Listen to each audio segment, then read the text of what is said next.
One United States state just did something Silicon Valley probably didn't see coming. They launched an official government tracker that counts exactly how many jobs AI is destroying in real time. Not future predictions or think tank guesses, but real verified job losses from actual people and companies, updated live for anyone to see.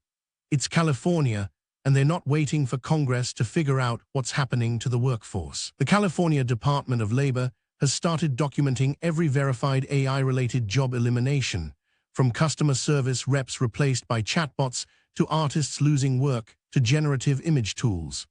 This is the first time a major United States state has officially admitted that AI job displacement is happening fast enough that they need a dedicated live tracker monitoring it. Think of it like a stock ticker, except instead of tracking share prices, it's tracking real human livelihoods disappearing. And here's where it gets interesting. This tracker is completely public.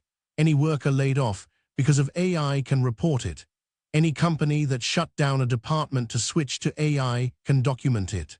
The data flows into one central, open dashboard that anyone can access. What California is really saying out loud is what tech executives have been dancing around for years.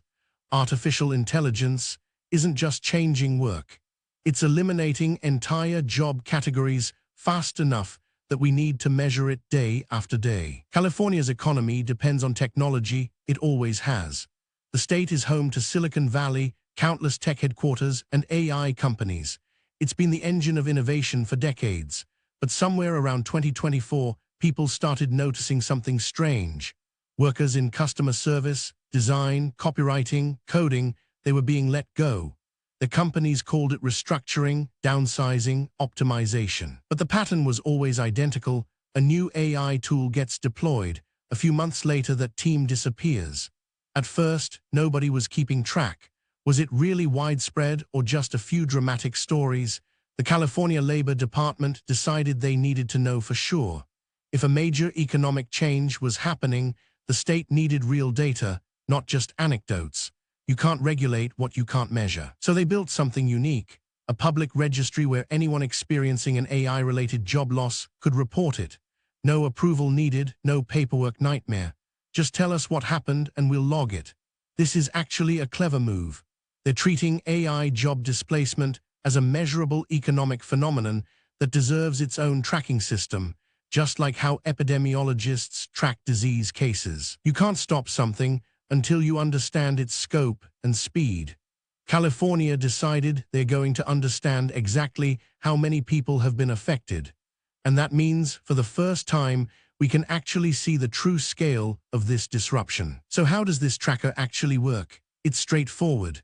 California set up an online form where anyone can report a job loss caused by AI. You provide your job title, the company, the date you were laid off, and which AI tool replaced your role. ChatGPT, Claude, a custom generative AI system, Copilot, they log all of it. The form goes through basic verification, checking that you worked there and the timeline makes sense, but it's not bureaucratic. That data gets aggregated into a public dashboard. You can see in real time how many jobs have been reported, broken down by industry, region, and AI technology type. Customer service jobs are being hit hardest, followed by creative and technical roles. The tracker shows what got replaced and with what. This is brilliant because it gives policymakers real data. They can see which industries are disrupting fastest, which AI tools have the biggest workplace impact, and which California regions are hit hardest. The dashboard is public, so journalists, researchers, and companies all see the same numbers. Nobody can claim job losses aren't happening when it's right there on a government dashboard. It's radical transparency. And here's the twist. This public data means policymakers now have no excuse to ignore what's happening to the workforce. The tracker data is already revealing stark patterns. Customer service is hit hardest. Companies using AI chatbots to handle support tickets have laid off customer service representatives by the hundreds. Why pay someone $40,000 annually to answer questions when Claude can do it for pennies per interaction? Graphic designers face similar pressure. Generative AI tools like Midjourney and Dolly mean companies that once hired design teams now generate images themselves. Designers report being laid off after years of loyal service. Writers and copywriters are in the crosshairs too. Content teams that previously had 5 or 6 people writing blog posts, social media, and product descriptions are now running on 2 people using AI to generate drafts that a single editor reviews. Software developers are showing up in the tracker as well. GitHub Copilot and Claude have changed the economics. Companies report that their development velocity actually increased so much they need fewer developers, even though each remaining person is more productive. These aren't hypothetical losses, they are real people, real careers, real lives disrupted by technology.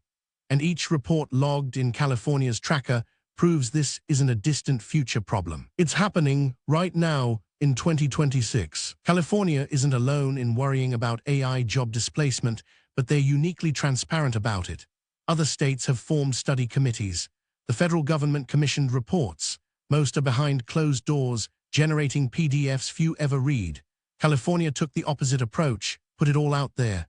Public dashboard, real-time numbers, no spin. Europe has worried about this longer. The European Union passed AI regulation early, partly over employment concerns, but their approach differs. They regulate the AI tools themselves, imposing strict requirements on builders and deployers. California takes a different angle. Instead of regulating AI, they track its impact with brutal honesty. They decided the first step to handling a crisis is admitting you have one.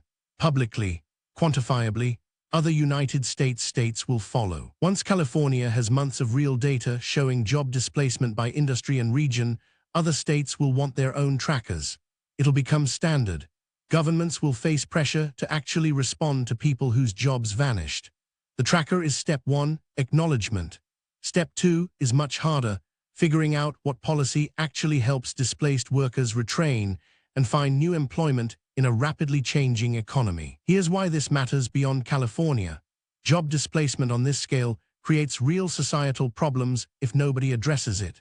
We're talking about experienced professionals in their 40s and 50s who lose their jobs and have a hard time finding new work.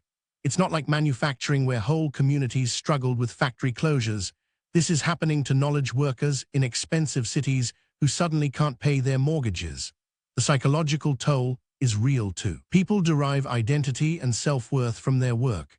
A customer service representative who supported their family for a decade suddenly told they are redundant because a chatbot exists. That's not just an economic loss, it's an existential hit. California's tracker might eventually force policy responses. Could the state mandate that companies give warning before they automate jobs? Could they tax companies that replace workers with AI, using revenue for retraining programs? Could they require displaced workers get severance equal to a year's salary? These are questions policymakers must answer now that data is public and undeniable. Another angle, this tracker could fuel labor organizing. If workers see that thousands in their industry were displaced, they have more ammunition when negotiating automation policies with employers. The conversation changes from individual job loss to industry-wide patterns. If you're worried about your job or you've already been affected by AI automation, here's what you can actually do. First, if you've lost a job due to AI, California's tracker is waiting for you. Go there, fill out the form. It's straightforward, it's protected, and your report becomes part of the official record. Why does that matter? Because aggregate data leads to policy.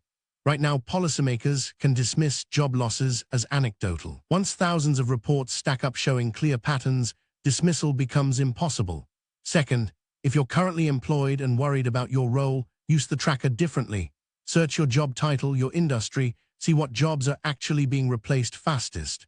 Is customer service automation accelerating? Is your copywriting job in danger? The tracker gives you real data about your industry's trajectory, which lets you make smarter career decisions. Are you in a field being disrupted fast? Maybe you should upskill now, moving to roles AI can't easily replace, or thinking about a pivot before layoffs hit your company. Third, if you're a researcher, journalist, or policymaker, the data is public and searchable. You can analyze patterns. You can write about what you find. You can use the data to inform policy decisions about AI regulation and worker protection. California's job loss tracker is the beginning of a much bigger reckoning. For years, AI companies promised that AI would create more jobs than it destroys. Maybe eventually that's true, but right now in 2026, real-world data says something different. Jobs are disappearing faster than new ones are being created. California decided to be honest about that. And honesty is the first step toward actually solving any crisis. Because you can't address something you won't acknowledge. The tracker won't save anyone's job. It won't bring back roles that have already been automated away. But it does three powerful things. One, it proves that AI job displacement is real and measurable, not speculation or scare tactics. Two, it gives policymakers the actual data they need to respond with meaningful policy, not guesses. And three, it might force AI companies to slow down and think more carefully about the human cost of their technology. Watch this tracker. The numbers will tell you where your industry is heading. If you work in customer service, creative roles, creative fields, or routine coding, pay close attention. The trends in that data could tell you whether to retrain now or whether your career has a few more years of safety. This is the story of AI employment that the tech industry didn't want you to see. California just made absolutely sure you couldn't miss it.